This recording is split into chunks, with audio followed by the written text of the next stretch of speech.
આગેવાનો છે સૌ પોતપોતાનું સ્થાન ગ્રહણ કરી લે. તેમનું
જે દારૂના અડ્ડા ચાલે છે અને જે તે પોલીસ સ્ટેશનના હદમાં ચાલે છે ત્યાં અધિકારીઓની જવાબદારી ફિક્સ હોય છે. તો આ તમામ મહિલાઓ લિસ્ટ પર આપશે કે કોણ દારૂ વેચે છે, કોણ પાડે છે, ક્યાંથી લાવે છે. તો મહિલાઓ જ્યારે આટલી મોટી સંખ્યામાં કલેક્ટર ઓફિસે આવી હોય અને એમની પોતાની વેદના, જોકે ક્યારે પણ મહિલાઓ મુઠ્ઠી ખુલ્લી કરવા માંગતી હોતી નથી, પણ ના છૂટકે જ્યારે આટલી વેદના લઈને આવી હોય તો સૌથી પહેલો મહેસાણા જિલ્લા કોંગ્રેસ સમિતિનો મુદ્દો આજે આવેદનપત્રની અંદર દારૂબંધીનો છે, ડ્રગ્સનો અને કેફી પદાર્થો. આનું વેચાણ બંધ થાય, જે તે પોલીસની જવાબદારી ફિક્સ થાય અને એની સામે યોગ્ય કાર્યવાહી થાય એવી અમે વહીવટી તંત્ર અને સરકાર પાસે મહિલાઓ વતી હું મહિલા તરીકે અપેક્ષા રાખું છું. ટેવ પાડવી છે કે નાગરિકો માટે ચીફ સેક્રેટરી હોય ને ડીજી હોય તો બી ચેર ઉપરથી ઊભા થઈને આવેદનપત્ર સ્વીકારે. બરાબર, અમારો તો પ્રોટોકોલ ખરો જ, પણ નાગરિકોથી મોટા અમે બી નથી, તમે બી નથી.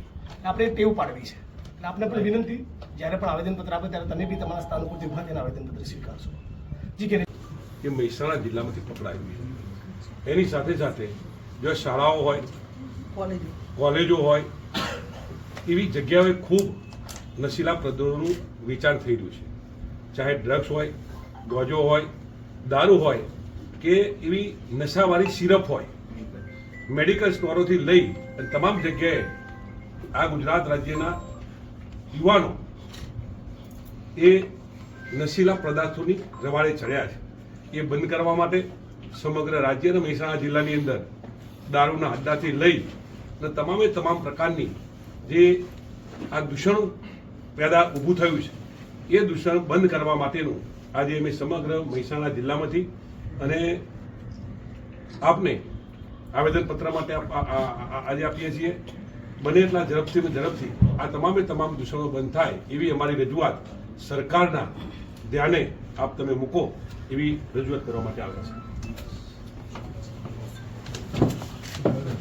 જવાબદારી એમની પણ હોય છે, માત્ર એસપીની નહીં.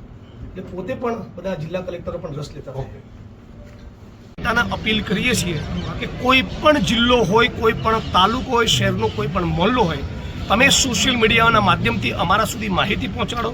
વિડીયો બનાવીને અમારા ઓફિશિયલ ટ્વિટર હેન્ડલ પર, સોશિયલ મીડિયાના પ્લેટફોર્મ્સ પર અમને ટેગ કરો. તમારી અરજી, આવેદનપત્રો અમે કોંગ્રેસ પક્ષના 12 ધારાસભ્યોને ગેરીબેન છે અમારા સુધી પહોંચાડો, વિરોધ પક્ષના નેતા સુધી પહોંચાડો. આ ફક્ત જન આક્રોશ રેલી પૂરતો કાર્યક્રમ નથી. તમે જોશો મહિનાઓના મહિનાઓ અને વર્ષોના વર્ષો સુધી અમે આ મુદ્દે લડવાના કટિબદ્ધ છીએ. પણ આશા રાખી કે વર્ષો સુધી આ ડ્રગ્સનું દૂષણ જીવતું ન રહે અને અમારે વર્ષો સુધી લડવું ન પડે.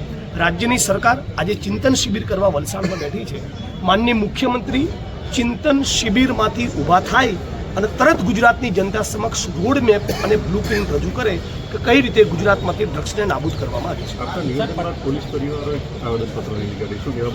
પોલીસ પરિવાર બાબતે મારી પોઝિશન બહુ સ્પષ્ટ છે. જે પર પ્રમાણિક, નિષ્ઠાવાન, નોન કરપ્ટ પોલીસ કર્મીઓ ગુજરાત અને દેશ માટે પોતાની ફરજ બજાવી રહ્યા છે એમને હું વંદન કરું છું, એમને હું સેલ્યુટ કરું છું.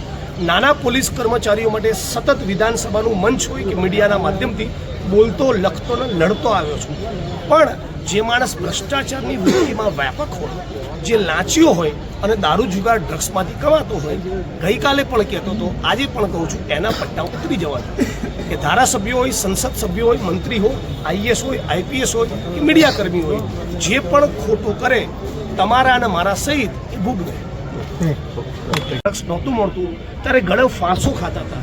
તો સવાલ પૂછવા માંગીએ છીએ કે કયો મંત્રી છે જે ગુજરાતની યુવા પેઢીની રક્તવાહિનીઓમાં ડ્રગ્સને ઘુસાડી ગયો છે?